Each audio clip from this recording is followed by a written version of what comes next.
Una de las preguntas que yo me hice hace rato cuando escuché el testimonio de David por primera vez en el culto de las 8:30 fue que obviamente escuchan, por lo menos en su caso, ver la conversión de 3 personas que pasan de muerte a vida, de literalmente una condición de ser enemigos de Dios a ser hijos de Dios. Si David se quedara en estas áreas 1, 2, 3, 4, 5 años, en lugar de nada más 3 meses, a David le tocaría ver, o a personas que hagan esto, les tocaría ver no solamente la conversión del corazón del ser humano, ya escuchamos los testimonios, pero lo que sigue a ello es la conversión de la perspectiva de la vida. En inglés es la palabra worldview. Y aquí es a donde voy, porque la salvación es el proceso o es la experiencia de un corazón transformado y después de un estilo de vida transformado. ¿Sí me explico? Entonces, aquí lo interesante para nosotros, y por eso nos reunimos domingo tras domingo, es que el Señor a muchos de nosotros ya nos ha transformado. Y lo que está constantemente transformando es nuestra perspectiva de la vida. Y piensen por un momento, porque hay experiencias, situaciones, hay personas que nos están constantemente cambiando la perspectiva. Por ejemplo, para mí, cuando llegué a Estados Unidos, una cosa que nunca había experimentado y me hizo cambiar la perspectiva de mi vida fue la cuestión racial. Porque vengo de un país donde no tenemos esos contextos raciales y moverme a un área de Texas donde la cuestión racial entre blancos y negros era un poquito diferente a mi contexto, donde para empezar yo no encajaba, estaba como entre los dos y ¿qué onda? Y se sorprendían que hablara inglés, por ejemplo. Y yo también me sorprendía que hablaba inglés. En fin, era una cuestión en la cual, ahorita, por ejemplo, ayer dejamos a nuestra hija allá en East Texas y estoy completamente seguro que a sus 19 años de edad, nacida en Estados Unidos, pero específicamente en el Valle, está por ser confrontada con experiencias de la vida un poquito diferentes. Entonces, pensar en esas culturas es que esas culturas tienen una manera o un trasfondo que podemos decir son lentes culturales que todos tenemos y a través de esos lentes culturales procesamos la vida. Entonces el Evangelio lo que hace es que transforma el corazón del hombre y gradualmente o radicalmente transforma la cuestión de cómo tomamos o cómo vemos la vida. La cuestión de misiones, que es lo que hemos estado hablando, es precisamente eso. Inclusive por eso tenemos que orar por esas iglesias, que son iglesias jóvenes, que son iglesias que están en sus primeras etapas, donde ellos están gradualmente discipulando gente. Y menciono todo esto porque hemos estado hablando del trasfondo de la cultura en que vivimos. El trasfondo de la cultura en que vivimos es una cultura en la cual no abrazamos los valores de la Biblia como cultura. ¿Y cómo sé eso? Es bien obvio, porque cuando vemos la trayectoria agresiva de este movimiento teológico o religioso llamado Islam, que está literalmente arrasando con el mundo, lo está haciendo, está avanzando de una manera rápida. El reto que nuestros líderes, y cuando digo reto de líderes estoy hablando de presidentes, de gobernantes de las naciones, sobre todo en Europa, nuestra nación especialmente, que están procesando los gobiernos fuera de un trasfondo bíblico. El reto es que este movimiento llamado Islam, por ejemplo, es un movimiento que su base es teológica. Su base es de quien ellos creen que es Dios.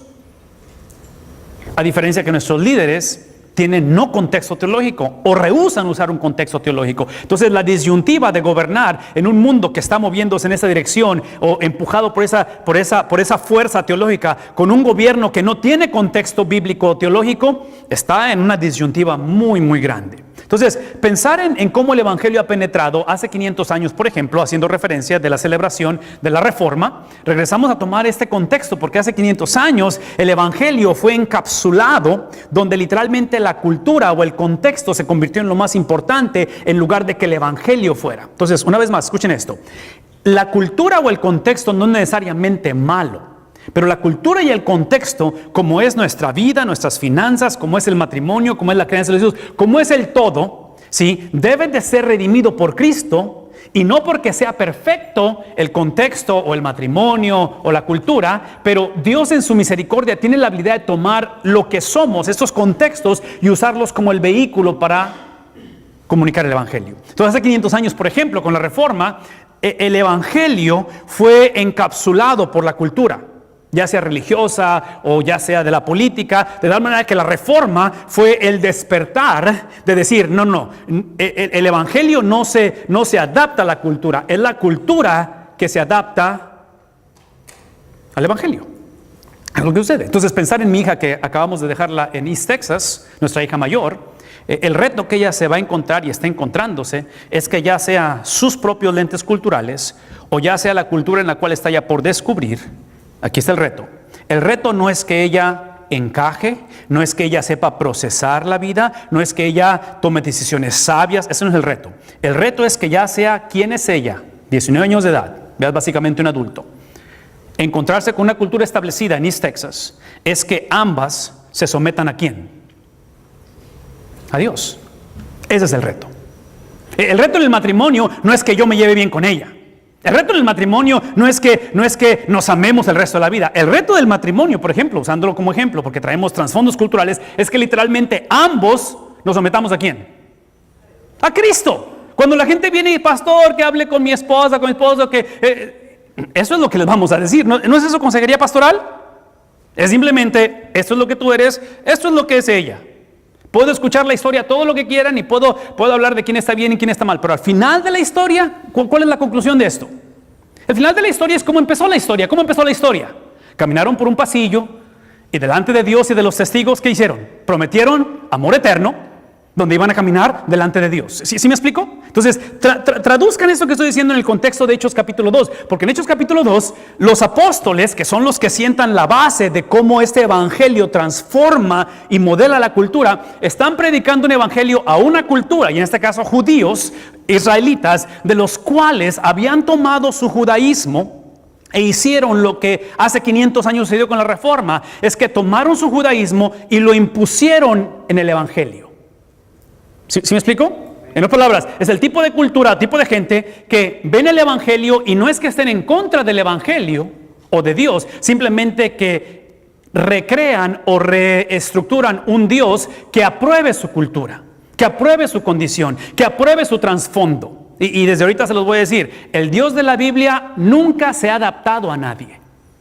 El Dios de la Biblia nunca se va a adaptar a nadie. Lo hizo a través de Cristo en encarnarse, pero aún su encarnación, el haber nacido de una virgen, el haber ido a una cruz, el haber sido crucificado, azotado, tuvo un propósito más allá de la cultura. ¿Sí captamos eso? Entonces, sin excepción, todos estamos aquí en esta mañana procesando la vida a través de lo que somos, lo cual no es un problema. Pero lo que somos, de dónde venimos, cómo nos criaron o hacia dónde vamos, tiene que someterse a la palabra de Dios.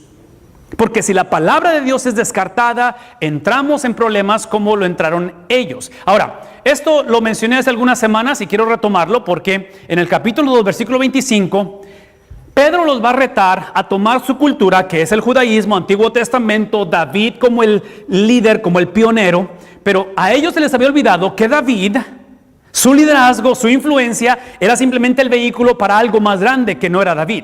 Vean lo que sucede. Eso es de la semana pasada. Dice el versículo 5, en efecto, David dijo de él, hablando de su persona, pero no solamente de su persona, dice, veía yo al Señor siempre delante de mí, porque Él está a mi derecha para que no caiga. ¿Ok? Observen lo que dice.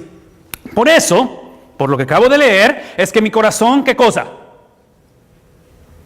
No importa quién venga, quién se quede, no importa que el reino siga o se divida, no importa que mi hijo Absalón me vaya a traicionar, no importa que sea un adúltero, no importa lo que hizo David, todo lo que hizo David, no importa mi corazón, ¿qué sucede? Se alegra de tal manera que canta con gozo mi lengua y mi cuerpo también vivirá en esperanza. Observen esto, ese es David hablando. Dice David más adelante, es por eso que no dejarás que mi vida termine en el sepulcro y no permitirás que tu santo sufra, ¿qué cosa? Decadencia, corrupción, ¿ok? Entonces, una vez más, no permitirás que mi vida termine en el sepulcro, lo cual implica que David, literalmente ahorita, sus restos están en una tumba. Entonces, es obvio que esto no solamente habla de él, pero habla de alguien más. ¿Conocen algún personaje ustedes en la historia que su vida no fue contenida o dejada en un sepulcro? Su nombre es Cristo. Entonces, David está hablando de su persona, pero está hablando de alguien más. Esta transición de decir, ok, David está hablando, el cual para ellos David es un profeta, David está hablando en nombre de Dios, sí, y que esté apuntando hacia el Mesías es un choque cultural para el judío. Y te voy a explicar por qué. Observen lo que está sucediendo. Porque dice él, me has dado a conocer los caminos de la vida, de tal manera que me llenarás de alegría en tu presencia. No que cambiarás las circunstancias, simplemente que me das gozo en medio de las circunstancias. Donde dice él y termina diciendo lo siguiente, porque aquí es donde empieza la conversación. Dice el versículo 29, hermanos, ahora sí, Pedro dirigiéndose, ya les habló de su cultura, ya hizo la conexión con su trasfondo judío. Y ahora dice, ¿ahora qué? Ya que les expliqué, y ya que están de acuerdo conmigo que este es David hablándonos y David hablando en nombre de Dios, observen esto. Hermanos, permítanme hablarles con franqueza, lo cual implica, escuchen esto, lo cual implica es que ustedes, porque es el capítulo 2 de Hechos, ustedes ya atestiguaron no solamente la vida de Jesús, porque son testigos oculares, vieron a Jesús, pero también han atestiguado la promesa cumplida. Vieron a Jesús, enseñanzas, milagros, muerte, resurrección, ascensión, promesa cumplida, porque el capítulo 2 inicia con el Pentecostés, ya vino el Espíritu Santo, ya están ustedes prejuiciosamente por su cultura juzgando a estos que han sido embestidos que están ebrios. ¿Recuerdan que eso dijimos hace 2 semanas? Y dice acuérdense, permítanme decirles con la franqueza de que ustedes, aunque han sido testigos oculares, ustedes que están tratando de que la Biblia se someta a su cultura, necesito que hagan esto. Que su cultura se someta a la Biblia. De tal manera que dice lo siguiente. La franqueza es al respecto de que acerca del patriarca David que acabamos de leer, dice que murió y fue sepultado y cuyo sepulcro está entre nosotros hasta el día de hoy. ¿Sí? Por mucho que queremos a David, por mucho que está el orgullo patriótico, el chavo está muerto y no resucitado. De tal manera que dice el versículo 30, David era profeta y sabía que Dios le había prometido bajo juramento, ¿qué cosa? Poner a alguien de los suyos, ¿en dónde? Y esto es irónico y esto es difícil de procesar si tú eres un judío en ese tiempo, porque los romanos todavía están en control. En otras palabras, el trono no está gobernado por uno de los de David. ¿Sí? En otras palabras, si tú eres judío en ese tiempo, tú fácilmente vas a decir, con el respeto que David merece, pero estos son puras fantasías. Esto es un mito, esto no es cierto. E inclusive ese Jesús que viene de la descendencia de David no es cierto, porque mis ojos, mi contexto me dice que no está en el trono uno de los descendientes de David. Quien está en el trono es el César. Es un gobierno que nos acosa, que nos hace literalmente ser expatriados. ¿Sí me explico? Entonces, esta mañana, algunos de nosotros potencialmente podemos estar en un contexto donde queremos creer la palabra de Dios, pero las circunstancias me dicen que la palabra de Dios es incoherencia. Que lo que mi abuelita decía y lo que cantamos y eso suena bien un domingo en la mañana, pero el martes que voy al doctor y escucho el reporte del doctor, la carencia económica que estamos viendo o las diferencias en el hogar, literalmente me dicen que esto no es cierto. ¿Alguna vez se han visto en esa situación? Donde queremos creer en nuestro corazón, pero nuestras emociones o nuestro temperamento o nuestro dolor nos dice lo opuesto. Eso es lo que dice Pedro. Fue así como previó lo que iba a suceder, lo anticipó, de tal manera que refiriéndose a la resurrección de ¿quién? David estaba hablando, no de él, hablando de ¿quién? Hablando del Mesías. De tal manera que David afirmó que Dios no dejaría que la vida de este Mesías terminara en un sepulcro, ni que su fin fuera la corrupción. Pedro dice lo siguiente, ya que se dieron cuenta que David no es el problema, ya que se dieron cuenta que la cultura no es el problema no es simplemente dejar de ser judío. El problema no es dejar de vivir, en este caso para mi hija, de ser una hispana que vive, que no nació en México, que nació aquí y que es una mezcla de culturas porque sus papás son primera generación en Texas, pero ahora se adentra a una cultura completamente... Sí, el problema no es la cultura, el problema es cuando la cultura toma precedencia sobre ¿qué cosa? En este caso, sobre Jesús. De tal manera que dice él, es a este Jesús el cual Dios, ¿qué hizo con él? Y una vez más, Pedro está hablando a la audiencia que atestiguaron esto. No lo vieron en Facebook, no lo escucharon en la televisión, no fue un podcast que alguien les dijo o alguien como David que fue y les compartió de Jesús. Esta generación vieron palpablemente la resurrección de Jesús. Y dice, y de ello todos nosotros, ¿qué dice? Somos testigos, somos parte de los que hemos visto esto, de tal manera que dice, exaltado este Jesús, exaltado por el poder de Dios. El poder de Dios, el poder de Jesús, exaltados por las promesas de que es algo incontenible, el poder de Dios. Vean lo que sucede. Él, habiendo recibido del Padre el Espíritu que trajo a ese cuerpo que estaba en un sepulcro por 3 días, estaba sin vida, fue investido por el Espíritu Santo y ha derramado ahora ese Espíritu entre ustedes. Dice, ven, y es que ahora ustedes pueden oír. Escuchen lo que les voy a decir. Es interesante ver, y este es un recordatorio de Pedro para esta gente, que es literalmente una bofetada para ellos. Culturalmente, ¡pah!, es una bofetada, y pienso que la necesitamos hoy en día nosotros, en cuestión de que el momento en el cual empezamos otra vez a hacer de nuestro trasfondo, costumbres, hábitos, pasado, futuro, sueños, lo hacemos un ídolo, en lugar de adorar a Dios. Vean lo que está sucediendo. Pedro está diciendo, el poder que Dios ha derramado sobre Cristo, que después de 3 días resucita, y ustedes lo atestiguaron. El poder que ahorita al principio del capítulo 2 lo han atestiguado por el Pentecostés y están viendo este movimiento. Véanme a mí, dice Pedro. Yo soy el mismo que me acobardé y le negué 3 veces. Estas evidencias tangibles del poder, por favor escuchen esto. Observen lo que dice. ¿Ha derramado esto en quién? En todos ustedes. ¿Qué implica ello? Que el poder de Dios y la promesa desde un principio debió de haber sido universal. Es por eso que vamos a las naciones. Porque el mensaje del Evangelio no es para que Cristo haga mi cultura, mis preferencias mejores que las demás. ¿Sí ven la diferencia? Porque si somos honestos, esa es la manera en que muchas veces hablamos de los musulmanes. Hablamos de los musulmanes o de otras culturas como que si nosotros somos mejores simplemente porque no somos ellos. Somos mejores porque tenemos el Evangelio. Somos mejores porque tenemos una iglesia como esta, donde tenemos recursos. Si escuchen esto, la razón por la cual somos bendecidos y no damos excusa por ser bendecidos, no hay nada malo con ser bendecido, es entender que esa bendición de haber recibido nosotros, el derramamiento del Espíritu, es porque es universal, es para el mundo, es para ser compartido, no es simplemente para que yo y mis hijos evitemos el infierno y el día que me muera digan que fui ¿a dónde? Al cielo. Esa no es la razón. Estoy de acuerdo y me da gusto que no vayas a ir al infierno y tengo todo el deseo de verte en el cielo.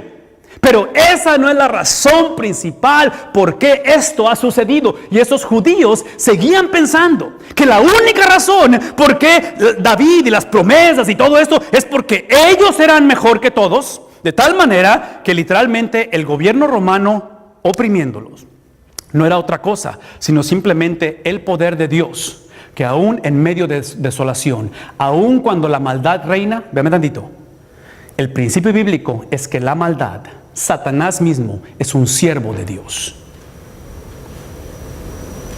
No estoy diciendo que Dios está de acuerdo con lo que Satanás hace, pero todo lo que estoy diciendo es que el señorío de Dios y de Cristo está en el mismo infierno. ¿Sí me explico? Que en este caso Roma, en este tiempo en la historia, oprime al pueblo de Israel, no porque Dios se había olvidado, no porque Dios no existiera, no porque Dios simplemente se está enojado con su pueblo, es porque Dios está usando la maldad para disciplinar a sus hijos, para enseñarles que si no aprenden a depender de ellos y a someter su cultura a la estructura de la palabra de Dios, al Cristo de resucitado, vamos a encontrar problemas. Termina diciendo lo siguiente: David no subió al cielo, sin embargo declaró. Cuando dice que no subió al cielo, ¿quién subió al cielo? Ese es el capítulo 2 de Hechos. ¿Han leído el capítulo 1? El capítulo 1 es precisamente ¿qué cosa? Cuando Cristo sube al cielo. Lean Hechos capítulo 1, es la ascensión. Entonces Pedro está diciendo, David no subió al cielo, mas sin embargo, David declara esto. Aquí está lo hermoso del Evangelio. Por eso es que esta es la autoridad para nosotros. Porque Pedro tiene la habilidad de traer, véanme tantito, de traer la cultura, el trasfondo, el contexto y casarlo o redimirlo con el Evangelio. ¿Por qué? Porque el problema no era David. El problema no es el judaísmo. El problema es que lo habíamos divorciado de tal manera que el judaísmo ya había declarado lo siguiente. Dijo el Señor a mi Señor, ambos con S mayúsculas, siéntate, ¿dónde? Es un sinónimo de autoridad, de poder. Yo sé que los romanos están en control, pero eso no es cierto. Quien está en control es el que se sienta a la derecha del Señor. ¿Quién es ese? ¿Quién está sentado a la diestra del Padre? Véame tantito. Observen esto. Les acabo de decir que el poder de Dios manifestado, dado a Jesús, resucitado, impartido a todos a través del Espíritu Santo, existe para un concepto universal, no para elitismo, ¿verdad? Pero el hecho de que esta mañana entendamos y celebremos este viaje de David y celebremos que los hermanos Díaz estén en Chiapas, celebremos los que fueron a Alemania, celebremos todos estos viajes misioneros, es importante lo siguiente, por favor escuchen esto, de que el momento en el cual abrazamos el poder de Dios, no simplemente para que me beneficie a mí, sino para ser un conducto de beneficio para otros, no simplemente para evitar el infierno, sino para traer el cielo a la tierra, es el momento en que mi perspectiva, pero escuchen esto, mi perspectiva tiene que ser bíblica. ¿Qué implica ello? Que la perspectiva bíblica es que Cristo está sentado en su trono. No es el César, no son los romanos. ¿Sí? Pero eso implica, y aquí es donde está el reto para nosotros, eso implica que aun cuando Cristo está en su trono, el Señor, porque Cristo tiene que regresar por segunda vez, no ha puesto todavía, no ha puesto a sus enemigos por estrado de sus pies. En otras palabras, muchos hemos cometido el error, y si lo hicimos tiempo atrás, pido disculpas en nombre de quien les haya hablado del Evangelio tiempo atrás, o si yo formé parte de esa influencia negativa, pero verme tantito. El Evangelio de la prosperidad, que no es Evangelio, dice lo siguiente: si tú vienes y abrazas a Jesús, tus enemigos estarán a tus pies. E inclusive, muchos diríamos, o han predicado este evangelio, ¿quieres lidiar con tus enemigos? Únete al equipo de Cristo. No, porque observen lo que está sucediendo. Los romanos son los enemigos y no están por estrado de sus pies. Estamos entre las dos eras de la primera venida y segunda venida de Cristo. En la primera venida de Cristo, Él se sentó o ha sido puesto a la derecha del Padre y Él reina con poder, ¿cierto? Cristo reina, pero muchas de las veces el reinado de Cristo en mi vida no se siente muy real, porque muchas de las veces mi propio enemigo es mi propia lengua, porque digo cosas que no quiero decir. Son mis pensamientos, que traigo ideas en la cabeza que yo sé que están mal, pero son como algo que me está atacando. Hay sentimientos que yo sé que no debo de anidar, pero me encanta perpetuarlos y jugar con ellos. ¿Sí me explico? Entonces, esa disyuntiva, ese estira y afloja, que es el que quiero que pongan en sus hojitas, es lo que está haciendo referencia de que el triunfo de nosotros no es hacia una victoria, sino desde la victoria. ¿Sí ven lo que está sucediendo? Porque Cristo ya gobierna, mas sin embargo sus enemigos no han sido puestos como estrado a sus pies. Sus enemigos aún todavía en este mundo reina el príncipe del aire, su nombre es Satanás.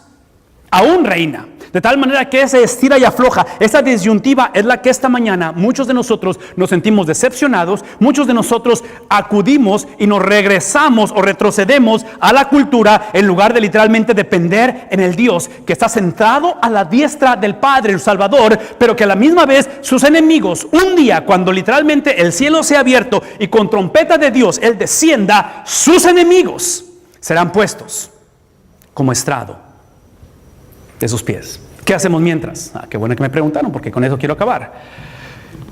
Por lo tanto, vean la gramática de la Biblia. Por lo tanto, como diciendo, ok, esto es lo que se van a dar de tarea, esto es lo que hay que hacer esta tarde. Mañana que escuchen que vean el email o que reciban la llamada y que no sepan qué hacer, en el Dios que literalmente está sentado a la diestra del Padre con el enemigo que no está bajo el estrado de sus pies. ¿Qué hacemos al respecto? Esto es lo que hacemos. Tenemos que saberlo. Este concepto de saber es el concepto de un cinto de seguridad que te amarras en el carro.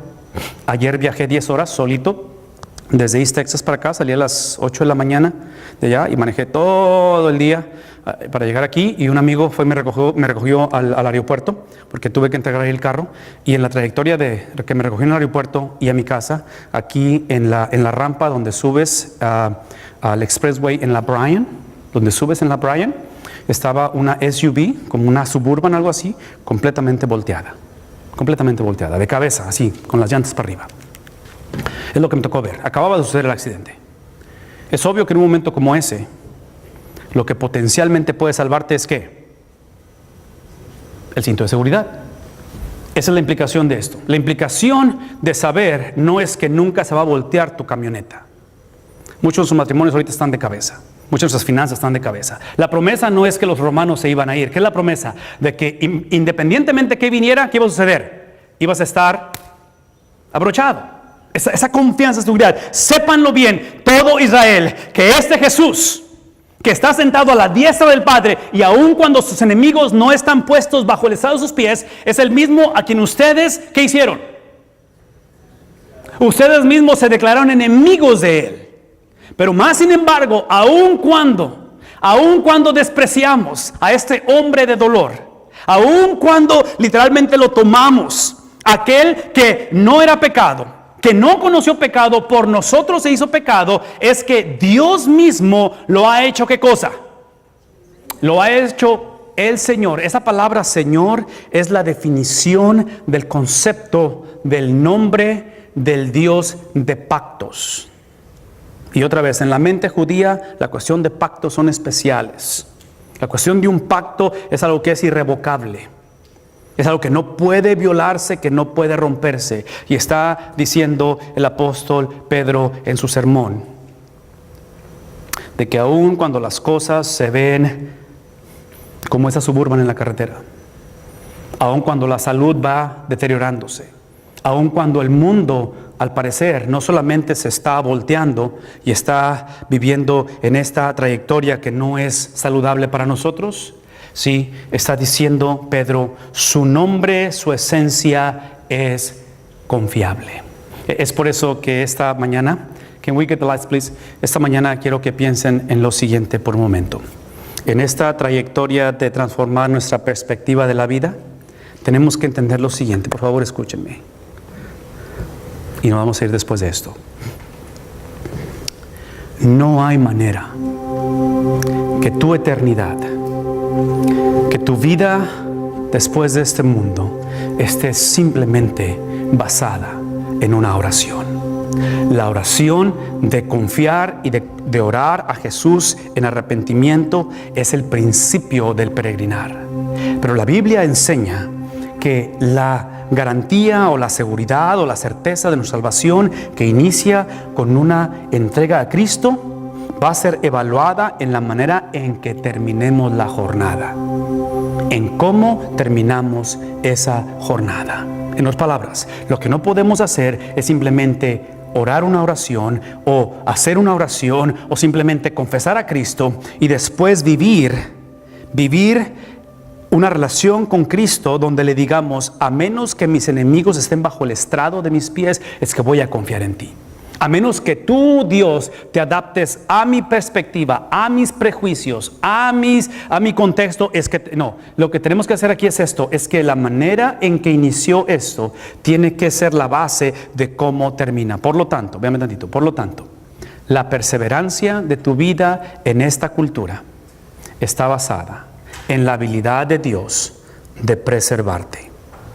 Mi oración esta mañana es de que dejemos de tratar de simplemente de hacerlo mejor, de no ser como los demás, de que no hagamos lo que hacíamos antes. Mi oración es de que en medio de la fragilidad de nuestra vida, matrimonio, cultura, situaciones, es que hagamos lo que hicimos al principio de la conversación. Si al principio de la conversación entendimos que no había nada que yo podía hacer para ser salvo, a menos que su gracia se extendiera, entonces esta mañana, para que tú puedas caminar y literalmente esperar a que el día llegue en que sus enemigos se han puesto bajo el estrado de sus pies, ¿qué hacemos mientras? Dependemos no en nuestra perseverancia, dependemos en su, dígalo conmigo, preservación.